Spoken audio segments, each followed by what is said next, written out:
Yeah, there's no good way. I'm chasing fire when I'm running after you. You, you got that something that I never wanna lose, lose. Yeah, it's like dancing when the song's already over. Moving without getting any closer.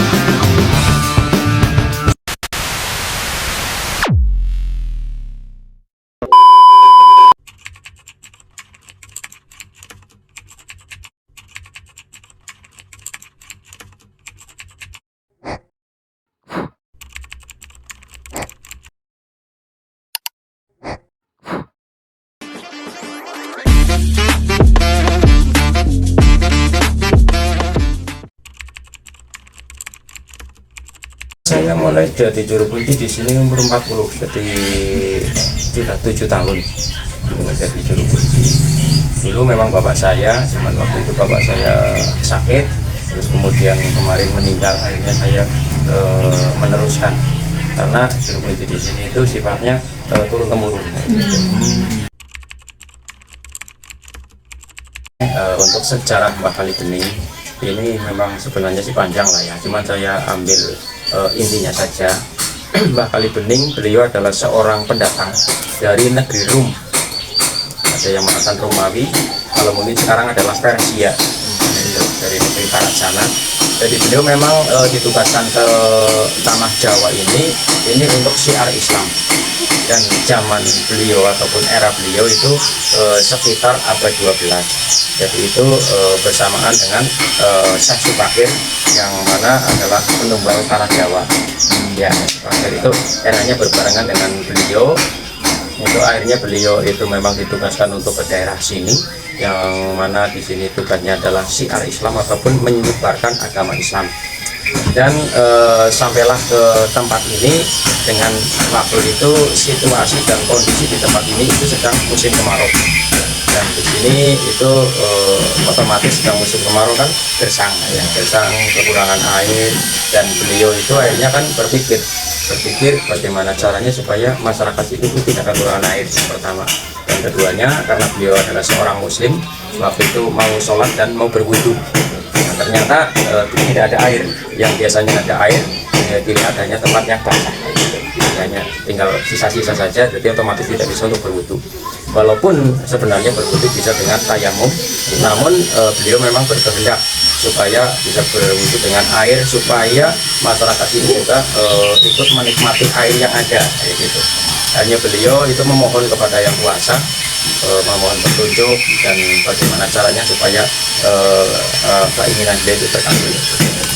Akhirnya diberilah suatu petunjuk ataupun intinya seperti itu, diberikan suatu petunjuk supaya menancapkan tombaknya di sebuah batu, kayak gitu.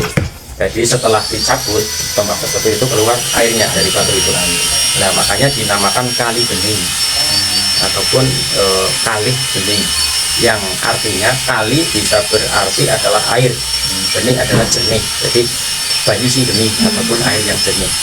Dan filosofi lain, Kalih Bening itu dua kalimat syahadat yang menjernihkan hati dan pikiran. Itu seperti itu, makanya dia dijuluki Mbah Kali Bening. Kalau tata caranya ya otomatis yang pertama adalah datang ke sini dulu. Di sini kan sudah ada peraturan lah ya. Kita sudah berusaha untuk mengelola tempat ini, yaitu pertama ke sini mendaftar dulu di sekretariat. Nah, dengan pendaftarannya yang ada tertera di belakang ini, pendaftarannya cukup murah meriah. Itu hanya intinya mengisi kas lah untuk perawatan, itu Rp2.000. Dan parkir juga menyesuaikan kendaraan, mungkin sepeda motor, mobil ataupun bis besar itu disesuaikan di situ, gitu. Dan setelah itu bisa langsung diantar ke makam, bisa juga dengan juru kunci ataupun dengan petugas yang lain. intinya supaya ada apapun di situ itu tetap terpantau kayak gitu, supaya tidak terjadi segala sesuatu yang tidak diinginkan kan. Di sini kami ini bisa memantaunya gitu. Untuk manfaat ataupun dampak baik dari adanya pakan ini, memang sekarang ini akhir-akhir ini memang sering banyak peziarah datang ke sini. Otomatis dengan adanya para peziarah ataupun para pendatang ke sini, mereka kan membutuhkan berbagai hal. Intinya akhirnya ada pedagang, nah, gitu. Jadi berpengaruh terhadap perekonomian. Jadi berdampak baik kepada peningkatan perekonomian masyarakat di sekitar sini. Di sini jadi kami kolaborasi dari saya sendiri. Dulu saya kan juga perangkat desa kayak gitu, cuman untuk akhir-akhir ini saya mengundurkan diri untuk fokus mengurus di sini. Maka dari itu saya di sini bersama teman-teman mengelola dari sumur sampai dengan ke sini, dari parkiran, makam dan sebagainya. Itu memang saya kebetulan sebagai ketua pengelola untuk menziarahkan makam Bakalikeni. Kalau tujuan utama mereka adalah tadi ziarah atau mendoakan para leluhur, ya yang utama dan yang kami tahu, karena namanya hati manusia itu kan tidak ada yang tahu kecuali dia pribadi dengan yang kuasa.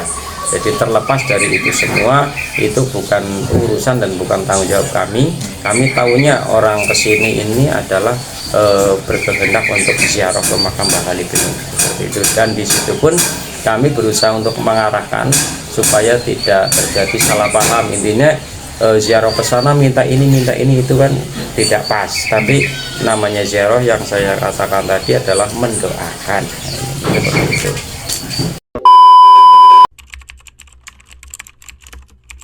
There was that one place I always thought about, and I just wanted to be there with you. The place that no eye has ever seen, the place that no heart has ever perceived. I had a great feeling inside of me that one day I'll be there with you. And now that we're here, feeling so good about all the things that we went through.